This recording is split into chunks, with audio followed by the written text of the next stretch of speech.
கிறிஸ்துவில் பிரியமானவர்களே, திருப்பாடல் 56:8 என் துன்பங்களின் எண்ணிக்கையை நீர் அறிவீர், உமது தோற்பையில் என் கண்ணீரை சேர்த்து வைத்துள்ளீர். அன்புக்குரியவர்களே, உங்களுடைய துன்பங்களின் எண்ணிக்கையை அறிகின்ற கடவுள், உங்களுடைய கண்ணீரை தோற்பையில் சேர்த்து வைத்துள்ள கடவுள், உங்களுடைய துன்பங்களிலிருந்து, உங்களுடைய கண்ணீரிலிருந்து உங்களை விடுவித்து ஆசீர்வதிக்க வேண்டுகிறேன்.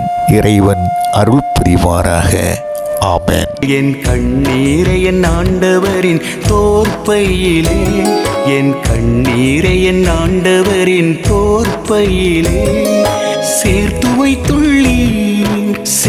வைத்துள்ளீர். என் துன்பங்களின் எண்ணிக்கையை நீர் அறிவீர், என் துன்பங்களின் எண்ணிக்கையை நீர் அறிவீர்.